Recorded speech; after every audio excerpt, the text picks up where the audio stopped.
Ibu kenapa nih ikut demo hari ini? Gimana gak ikut demo, Mas? Gaji 100 juta, kerjanya di kantor cuma joget-joget, nonton bokep. Lucukan. Enggak ya? Maaf. Kalau adek kenapa nih ikut demo hari ini? Kalau gua seru aja, Bang. Biasanya kan lawan sekolah lain. Ini lawan pemerintah sendiri. Kelas. Kalau kakek kenapa ikut demo hari ini, Kek? Kalau saya jualan, Pak. Orang rame-rame kayak gini pasti pada haus butuh minum. Bapak mau minum? Belum haus, Kek, nanti ya. Kalau Bapak kenapa, Pak? Kali aja dapat duit nasi bungkus gitu kan lumayan. Ini demo nggak ada masa bayaran. Murni untuk nyampein aspirasi rakyat. Sersan. Mending pulang kalau gini. Pulang. Gini nih kalau sering nonton bokep.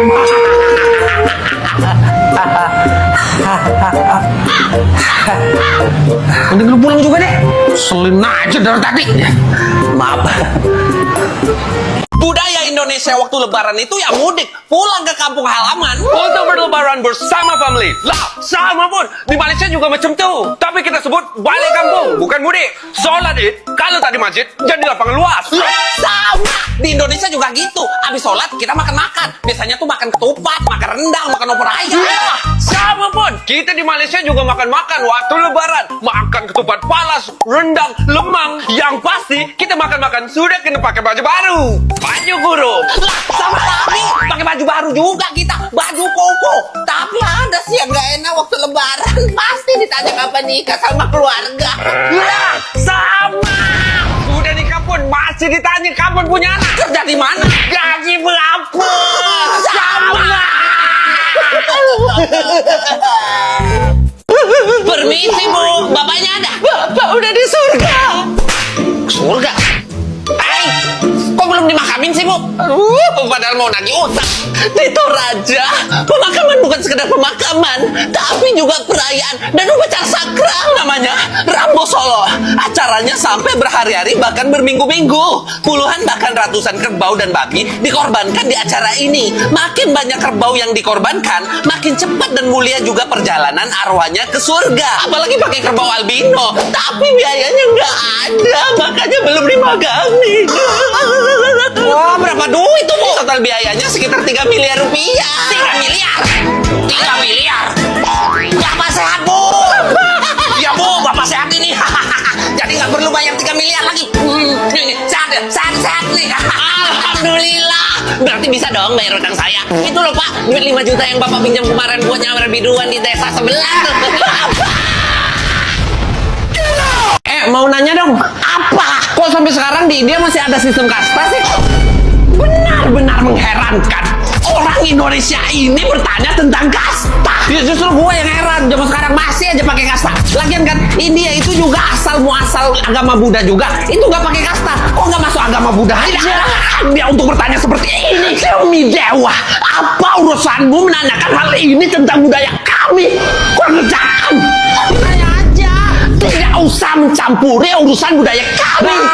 Wah, sistem kasta itu dari 1500 tahun sebelum Masehi sudah ada. Jauh sebelum lahirnya Buddha di 500 sebelum Masehi. Jadi budaya kasta itu sudah mengakar.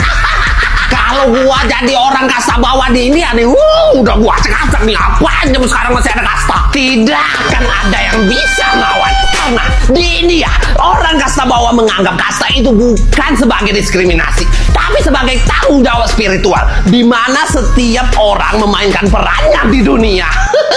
Udah males bergaul sama lu, dikit-dikit melotot. Apa?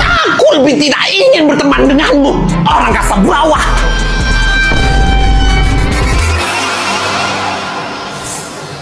Halo.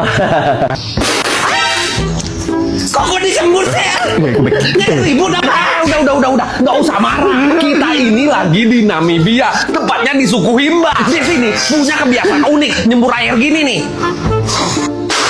Ini nih bentuk penghormatan atau sambutan untuk orang lain yang datang ke tempat mereka. Kok 2 kali nyembur gua? Emang gitu dia? ngormatin lu banget nih. Tradisi ini dikenal sebagai sputum greeting atau salam dengan sambutan air dari mulut. Ini bukan tindakan tidak sopan, tapi justru penghormatan, penerimaan, dan restu. Dalam budaya mereka, air sangat berharga karena mereka hidup di daerah yang kering. Oh gitu ya? Iya. Nih, coba deh.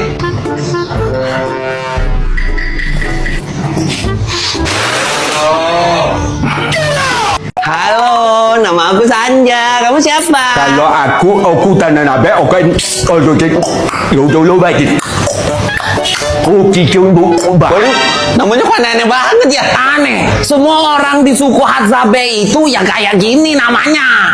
Kata betul sepa ono akan abai hazan kualece. Anak kon taman aku sama kata sepa kata ini atuan.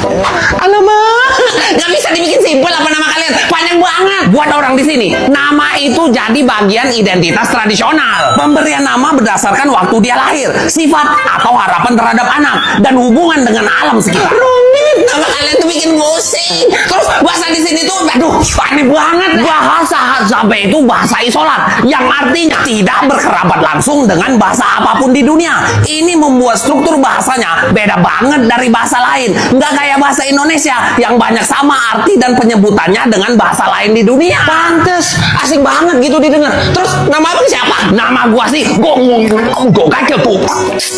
Angka gue lihat kak, lalu kok Puka. Coba diulang bang. Gak bisa. Ayo camping yuk ke bukit. Bukit mana? tahu mata pakatangi hanga kau tamateu turipu kakapiki manga horu nuku poka penua kita na tahu. Kok ngerap? Itu nama bukitnya. Buset panjang amat. Dah, nama bukitnya aja udah bikin pusing. Lagian kalau camping di luar tuh malam-malamnya banyak ular, binatang buas, macan. Nah, banyak pokoknya. Di Selandia Baru mana ada ular sama hewan buas? Nggak ada satupun. Masa Selandia Baru itu terpisah jauh sama benua besar sejak pecahnya sumber benua Gondwana sekitar 80 juta tahun lalu. Jadi hewan-hewan di benua ini nggak sempat kesini sampai sekarang. Tuh bener kan? Nggak ada hewan buasnya, aman. Iya, nggak ada ular, macan nggak ada. Ada babi. Ada babi. Babi. Babi kan bukan hewan buas. Iya, bukan hewan buas, woy. Hah? Babi. Lah, pingsan. Gua bukan babi. Ini Jenderal Tianpeng, kakak kedua lagi nyari kitab suci. Aduh. Kenapa boneka Anabel hilang? Oh, boneka yang di film itu ya? Bukan, itu versi yang film. Yang asli itu ini. Lucu apaan? Ini beneran boneka kutukan. Banyak orang yang bilang boneka ini dirasuki sama roh jahat. Banyak orang yang celaka kalau di dekat boneka ini gitu. Tour Devils on the Run yang menampilkan boneka Annabelle dimulai pada awal Mei tadi 2025. Turnya bakal keliling Amerika. Beberapa pengunjung mengklaim kalau mereka nggak ngelihat boneka Annabelle di pameran. Terus ada yang bilang juga boneka ini hilang atau dicuri. Bertepatan juga saat itu ada kebakaran di Nottoway Plantation di Louisiana deket sama pameran itu. Banyak juga yang bilang kalau Annabelle yang nyebabin kebakaran itu. Gawat. Bisa celaka semua dong kita. Aduh. Baru heboh dia. Chill, bonekanya ada kok, nggak hilang. Di mana? Masih ada di museumnya kok. Dan Rivera dari New England Society for Psychic Research merilis video yang menunjukkan Annabelle masih berada di dalam kotak kaca di museum. Masih di kotak kaca museum. Terus yang ikut tuh siapa dong? Itu apa? Itu